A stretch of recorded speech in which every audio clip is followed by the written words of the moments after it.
Okay, go ahead. Yeah, so we looked at it. We've presented your case to the tumor board, and we've looked at the MRIs and the CAT scans and everything. And what it appears to be, it's invading the base of the bladder, okay, and also the sphincter muscle where that keeps the urine in the bladder. And I could kind of tell it when I was resecting your tissue. You did the right at the tip there. We call that the apex or the viru. Definitely looked abnormal, and that's kind of the back end of the prostate. Okay.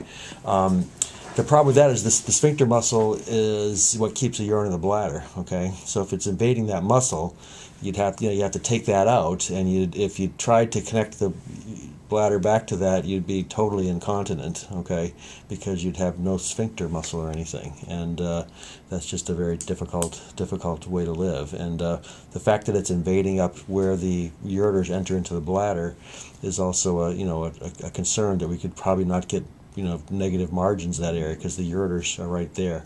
I remember when we looked in your bladder, you could see that the tumor was right there, kind of next to the ureters. Okay, so and it's a very, as you know, it's a very unusual tumor. I mean, this is just not many people have experience with this. So it's kind of your first shot is your best shot at trying to cure this. Okay, and so are we saying remove the bladder? We're saying remove the bladder. Yes.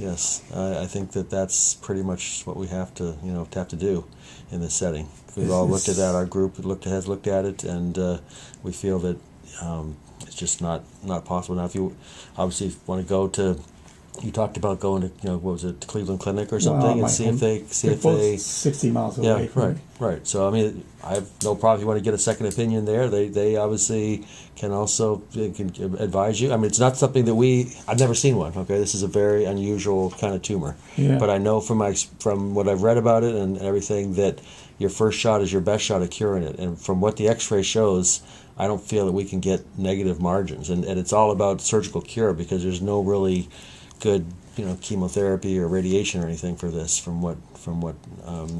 So it's all about trying to be able to get rid of it all with the surgery. So the question my sister keeps saying, right. Ask him about alternatives. Right. There aren't any. Right. I don't see any. I don't see any. When you remove the bladder, there's alternatives as far as what you do with the diversion of urine away from the way, and there is something called a catheterizable stoma, which is called a Coke pouch where you pass a catheter in to drain it, then you slip it back in and out. It's a pretty fancy thing. I've done them.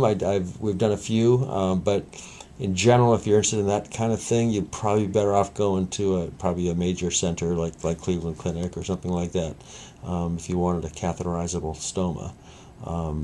The standard way we divert urine away from the bladder is it's a bag basically. It's called a urostomy. The bag is outside the body, right? So it's coming off right about here, and it's just kind of hanging down, and it's under your clothes, so you really don't see it much, but it just kind of continuously drains into the bag. So it's like a colostomy, but it's urine coming out, and that's the way you divert the urine away from because you're taking the whole bladder. So that's called an ileal conduit, and that's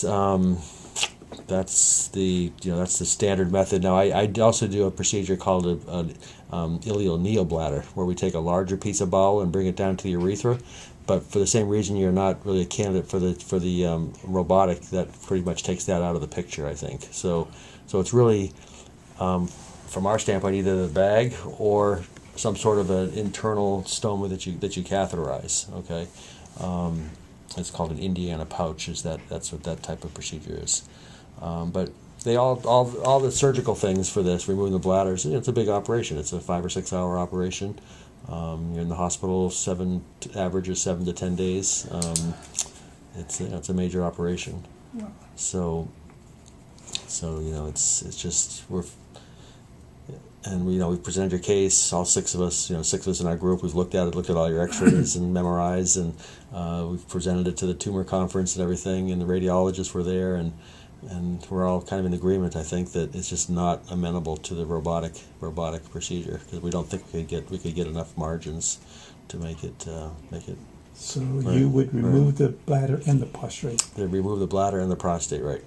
They're all.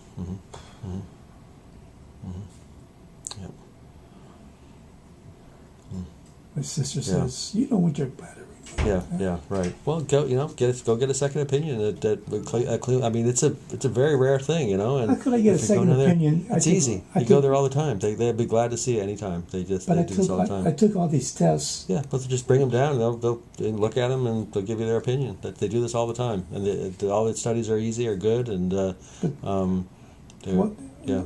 This, how much longer can I go on without operation right now?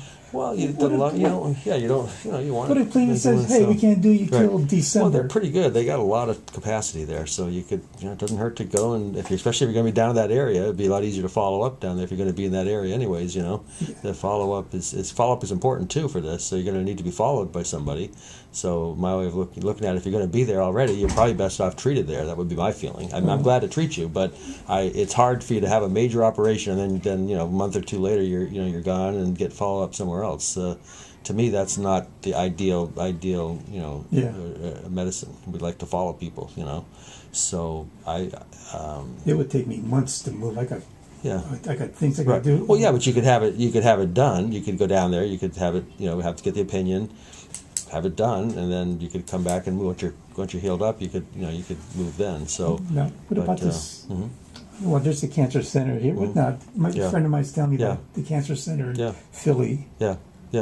Oh yeah, there's all sorts of cancer centers. There's all major medical. Here in Boston they have Dana-Farber. It's glad to give you a second opinion. What would the second opinion be?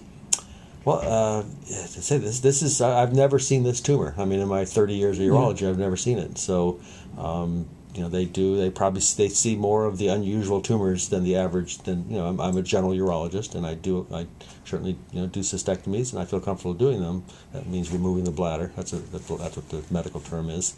But it's still, for this type of tumor, it's the more information you have and the more opinions you have, you don't want to regret or something.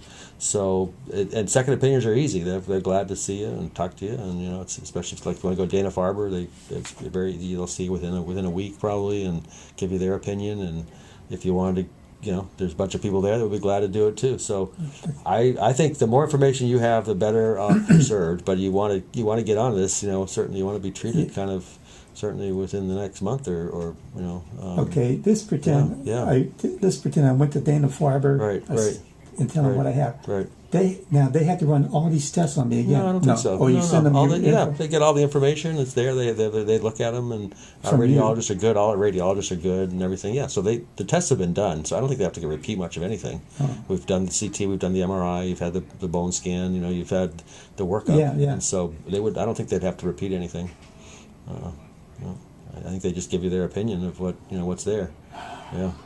It's easy to do. So 7 days in the hospital. Yeah.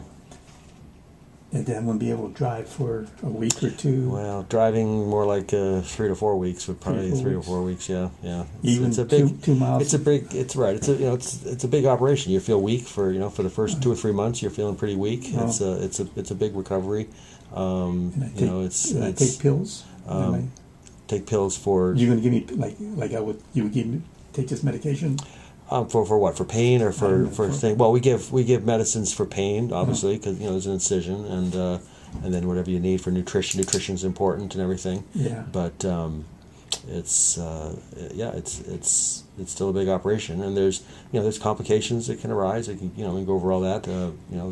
I've done 100 or probably more cystectomies over the years, and I've had one death. It was a guy that had terrible liver disease that had cirrhosis of the liver. That then he was he was very elderly. So it's not. It has its risks, but it's still, this cancer has its risks too, and you're not going to survive unless you have it treated. So.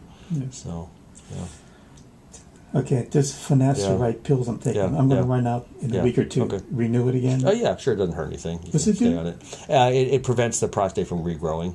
But probably for your situation, it's probably not doing a heck of a lot, to tell you the truth. So I think about a week ago it started. And even today, when I urinate, much doesn't come out. Yeah. And Monday. Right, because that means it's growing. And you can see by looking in there, it's growing, So. Oh. Yeah, you gotta get this figured out and taken care of. Okay, because Monday I urinated for the first time in a month. Right. Blood came out in a couple pieces. Right. So that just means you need to get things rolling. You need to get something done because you're gonna all of a sudden you're gonna not be able to pee, and then you have to have catheters, and that can bleed, and then it's riskier surgery because there's a potential for infection and everything. So I think, While I'm in hospital, I will have a catheter in the.